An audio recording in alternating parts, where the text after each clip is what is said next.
America में एक पुरअमन conference का इनेकाद किया गया। वहाँ पर जो हमारे एक पाकिस्तानी कारकुन थे, उन्होंने कश्मीरी स्पीकर्स को गालियाँ दी। वीडियो पूरी दुनिया में वायरल हुई, जिस तरह से वो पाकिस्तानी जो रिप्रेजेंटेटिव थे वहाँ पर उनको धक्के दे के बाहर निकाला गया। कि जब मामला कंट्रोल से बाहर हुए तो पाकिस्तानी जो कारकुन थे उनको सिक्योरिटी गार्ड्स ने उठाकर बाहर फेंक दिया। देखिए, बात सीधी सादी ये है कि ईस्ट पाकिस्तान में जो सिचुएशन था वो इतना बुरा नहीं था जो इधर है। जहाद के नाम पे हम जज्बाती, इस्लाम के नाम पे हम जज्बाती, नमाज कुरान के नाम पे हम जज्बाती, पर्दे के नाम पे हम जज्बाती, दीन कुरान के नाम पे हम जज्बाती। फिर इंटरेस्ट कहाँ से आया? मुझे बताएं कि कौन सा इस्लाम है जिसके अंदर जस्टिफिकेशन है इंटरेस्ट की?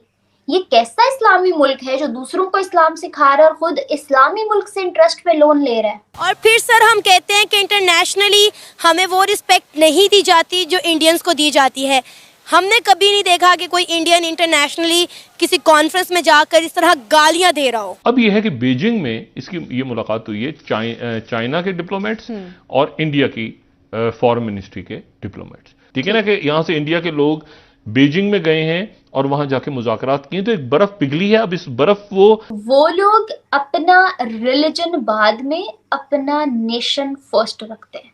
वो लोग अपने मुल्क को अपनी धरती नहीं मानते, वो इस पूरी धरती को अपनी माँ मानते हैं। हालांकि देखिए, आप इतनी गड़बड़ होने के बाद भी कोई ऐसा इंडिया में क्राउड जाके उनकी एम्बेसी पे बदतमीजियां नहीं किया। बिल्कुल ये इंटरनेशनल शुड एक्नॉलेज कि टिट फॉर टैट पब्लिक ने नहीं किया।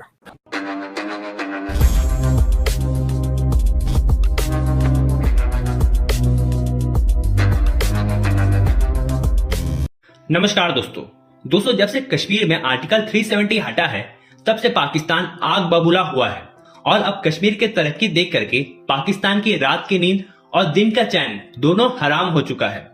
लेकिन दोस्तों, कल अमेरिका द्वारा वॉशिंगटन डीसी में एक प्रोग्राम रखा गया जिसमें कश्मीर में हो रहे डेवलपमेंट की चर्चा की गई। और दोस्तों, इस प्रोग्राम में कश्मीर के 2 युवा नेताओं को भी बुलाया गया और उनसे कश्मीर की हाल पूछी गई।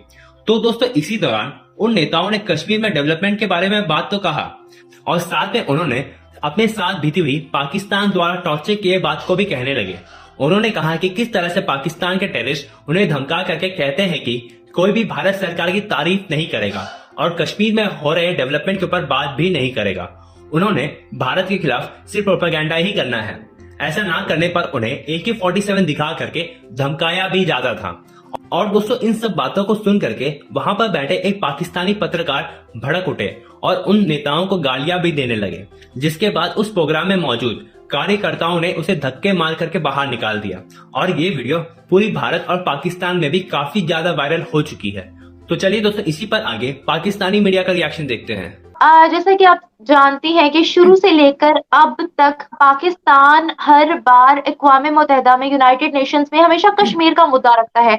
जब भी कोई मीटिंग होती है तो सबसे पहला हमारा वर्ड होता है मसला कश्मीर को हल किया जाए, मसला कश्मीर को हल किया जाए। आपको क्या लगता है कि पूरी दुनिया ये भी जानती है कि जम्मू कश्मीर में क्या डेवलपमेंट हो रही है, पूरी दुनिया ये भी जानती है कि आजाद कश्मीर में क्या डेवलपमेंट हो रही है। तो जिन क्राइसिस में हम फंसे हुए हैं, इकोनॉमिकल स्टेबिलिटी नहीं है, खाने पीने की अशिया यहाँ पर खत्म हो रही हैं, क्या ये जायज है कि इस वक्त भी ये नारा लगाया जाए कि कश्मीर हम हासिल करके रहेंगे या कश्मीर बनेगा पाकिस्तान? आपको लगता है कि ये नारा जायज है? और इंटरनेशनल लेवल्स पर जाकर, जब भी किसी इंटरनेशनल लेवल पर जाते हैं तो यकीन करें कोई ना कोई स्कैंडल बनवाकर वापस आते हैं। जी, आपने कहा कि मसला कश्मीर। निम्रा जी, आप मुझे ये बताएं कि मसला है क्या कश्मीर में? हमें तो कोई मसला नहीं नजर आ रहा। 1 साल से कश्मीर पे काम कर रहे हैं, बहुत से टॉपिक्स को हम कवर करते हैं। मसला तो यहाँ पे है। अपने मसलों की बात करें कश्मीर में। यकीन करें निम्रा, हमें इस वक्त बहुत ज्यादा दूर रखा जा रहा है इंडिया से, क्योंकि वहां पर एजुकेशन है, वहां पर अवेयरनेस है, वहां पर वुमेन राइट्स मिल रहे हैं, वहां पर विमेन एम्पावरमेंट है। कश्मीर की वैली में हुर्रियत की जुमातें थी, उनकी भी फंडिंग बोला जाता है यहाँ से ही की जाती थी ना। अब वो फंडिंग चली गई है, आर्टिकल वहां से हट गए हैं जो उसको भारत से अलग करते थे। ना वहां पर पहले कोई मसला था, ना वहां पर आज कोई मसला है। ये जो मसला कश्मीर बना हुआ है, ये बेसिकली ये एक साजिश है जिसके तहत शायद पाकिस्तानियों और भारत को एक दूसरे से दूर रखा जा रहा है। मसले तो दुनिया में बहुत से हैं जिस पे बात करनी चाहिए, हमें सिर्फ कश्मीर में ही अंदर मसला नजर आता है और ऐसा मसला आज तक हम कभी पेश भी नहीं कर सके कि मसला क्या है। तो आप क्या कह रही हैं कि कश्मीर के नाम पर चूरन बेचा जा रहा है? ये चूरन तो काफी अरसे से बिक रहा है, लेकिन निम्रा मैं आपसे बात करूंगी इस चीज पे कि अगर मसला हो ना, मैं भी बात करूंगी, आप भी बात करें, मुझे ये बता दें मसला क्या है। मुझे तो कोई मसला नहीं नजर आता। अभी हम व्लॉगिंग देखते हैं, वहां पर 2 करोड़ के करीब लोग टूरिस्ट वहां पर आते हैं। श्रीनगर जो छोटा सा था, आज श्रीनगर एक्सपैंड होके इतना बढ़ चुका है। वहां पर अगर हम डेवलपमेंट की बात करें, हमारे कश्मीर में रेलवे स्टेशन नहीं है, वहां पर रेलवे स्टेशन है, हर चीज है। आपने टूरिज्म की बात की है, तो रिसेंटली मैं खुद आजाद कश्मीर से होके आई हूँ। यकीन करें वहां पर टूरिज्म की तादाद भी बहुत ज्यादा कम हो गई है। क्यों? क्योंकि वहां पर आप देखिए सड़कें इतनी कोई डेवलप नहीं है, ना रेलवे का निजाम है, ना ब्रिजेस पर फोकस किया जा रहा है। वहां पर इलेक्ट्रिसिटी की इतनी महंगी कीमतें हैं। हालांकि कश्मीर में दरिया है, चश्मे हैं, क्या नहीं है कश्मीर में, लेकिन फिर भी वो इस वक्त पानी के लिए तरस रहे हैं। पहले तो मुझे ये बताएं कि पाकिस्तान यूएई से इंटरेस्ट पे लोन ले ही क्यों रहा था? ठीक है, आई एग्री, वो हमारा राइट हैंड है, बहुत टाइम उन्होंने हमें सपोर्ट किया, यूएई जो है ना हमें हमेशा से सपोर्ट करता है। But here my first question is कि हमेशा हम लोग, हमारा मुल्क बना पाकिस्तान का मतलब क्या? ला इलाहा इल्लल्लाह। ठीक है, यहाँ से हमने बेस रखी, यहाँ से हमने स्टार्ट किया।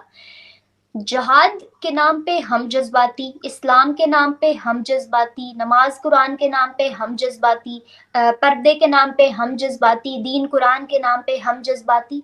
फिर इंटरेस्ट कहाँ से आया? मुझे बताएं कि कौन सा इस्लाम है जिसके अंदर जस्टिफिकेशन है इंटरेस्ट की? ये कैसा इस्लामी मुल्क है जो दूसरों को इस्लाम सिखा रहा है और खुद इस्लामी मुल्क से इंटरेस्ट पे लोन ले रहा है? पहले तो आपके मुल्क का मतलब यहाँ ही फेल हो गया ना। फिर आप चले नया पाकिस्तान बनाने, फिर आपका एक पॉलिटिशियन उठता है, वो कहता है कि मैं नया मुल्क बनाऊंगा, मैं नई सोच लेकर आऊंगा, मैं नई तंजीम चलाऊंगा। और दूसरा पॉलिटिशियन उठता है तो वो कहता है मैं महंगाई खत्म कर दूंगा, मैं गुर्बत खत्म कर दूंगा, मैं दीन इस्लाम ले आऊंगा यहाँ पे। ब्रो, कौन सा इस्लाम जिसकी बुनियाद ही आप सूद पे रख रहे हो? मुझे बताओ कौन सा कुरान कहता है कि सूद हलाल है? हर जगह, कुछ भी खोल के देख लो, कोई बुक खोल के देख लो, कुछ भी खोल के देख लो, सूद पहले नंबर पे हराम है। तो इतने बरसों से आप इस मुल्क को क्या खिला रहे हो? फिर आप एक्सपेक्ट कर रहे हो कि आपको जो है ना बहुत सारी नेमतों से भी नवाजा जाए, आपको बहुत सारे फूलों के हार पहनाए जाए और आपका मुल्क भी बड़ा फले फूले और बड़ा ऊपर जाए। दूसरी जानिब आपने लिया इंटरेस्ट पे लोन, आप तो पहले नंबर पे ही थोड़ा कैटेगरी से आउट हो गए मुसलमान होने की। फिर आप ब्लेम करते हो हिंदुस्तान को कि वो काफिर हैं। फिर आप ब्लेम करते हो कि फला तो मजहब का इस्लाम, मजहब इस्लाम का नहीं है, ये तो मुसलमानों पे जुल्म करता है। पहले तो भाई आपने ही अपने मुसलमानों पे जुल्म कर दिया। आपने मुसलमान हो के मुसलमानों पे जुल्म कर दिया, उनको सूद खिला के। तो फिर दूसरों पे ब्लेम किस बात का? फिर आते हैं कि यूएई ने हाथ खींच लिया, तो क्यों ना खींचे? अच्छा किया खींच लिया हाथ, क्यों ना खींचे हाथ? यूएई छोड़ो, आज अगर कोई नेपाल जैसा मुल्क भी कोई होगा ना तो वो हाथ उठाएगा, क्योंकि किसी भी मुल्क को अपने बेनिफिट से ज्यादा अजीज कोई चीज नहीं होती। चाहे वो आज यूएई है, इंडिया है, बांग्लादेश है, कोई भी मुल्क है। खैर हिंदुस्तान के नाम पे तो वैसे ही हमारी अना जाग उठती है ना, और अना भी ऐसी जिसके पीछे कुछ नहीं है, खाली बोंदली हुई अना, जिसके जो है ना नाम पे हम लोग सिर्फ जज्बाती होना जानते हैं, अगली पिछली कहानी हमें कुछ नहीं पता। अच्छा अन्ना, मैं आपको बताती हूँ, पाकिस्तान को हमेशा सपोर्ट किया यूएई ने, हमेशा सपोर्ट किया चाइना ने, हमेशा सपोर्ट किया तुर्की ने, किया ना इन तमाम ममालिक ने सपोर्ट। मुझे वो टाइम बताओ जब इन तमाम ममालिक में से किसी एक को भी पाकिस्तान ने उसके बुरे वक्त में सपोर्ट किया हो। कोई एक टाइम ऐसा बताओ, है कोई नजर में आपकी? जब चाइना की मदद को पाकिस्तान पहुंचा हो, जब यूएई की मदद को पाकिस्तान पहुंचा हो, जब तुर्की की मदद को पाकिस्तान पहुंचा हो। यूएई तो और चाइना तो चलो बहुत नेक्स्ट लेवल चीजें हो गई ना, जब तुर्की की मदद को पाकिस्तान पहुंचा हो, जब किसी पे मुश्किल टाइम आता है तो हम सबसे पहले ये कहने को खड़े होते हैं, हम उनकी मदद को नहीं, हम ये कहने को खड़े होते हैं कि भाई तुमसे ज्यादा मुश्किल में तो हम खुद हैं। तो एक ऐसा मुल्क जो किसी की मुश्किल में, आज आप मुसीबत में हो और आपकी मुसीबत के वक्त मैं आपके साथ नहीं हूं, तो मुझे बताओ कल को आप मेरे साथ कैसे हो सकती हो। चाहे मैं मुसलमान हूं, लेकिन आपकी मुश्किल में कोई हिंदू आपके काम आया है तो कल को आपको वो मुझसे ज्यादा अजीज होगा। ऐसा है कि नहीं?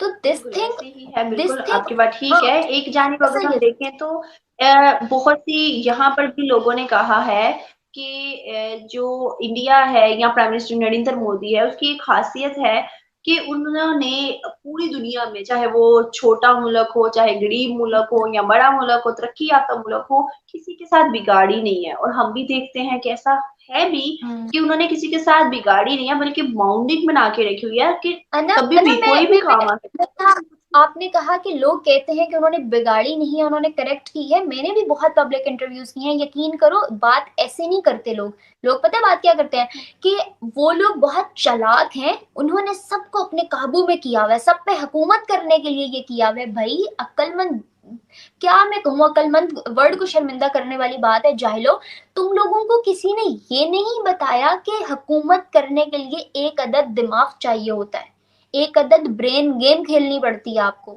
चाहे वो ब्रेन गेम दुनिया को जिस नजर से मर्जी, जो वियत मर्जी हो दुनिया का, आपको एक ब्रेन गेम के तहत चलना पड़ता है। हर कौम तुम्हारी तरह बेवकूफ थोड़ी है कि लुट के बैठ जाए, कभी लुटा के बैठ जाए, कभी अपने ही मुल्क को खुद लूट ले।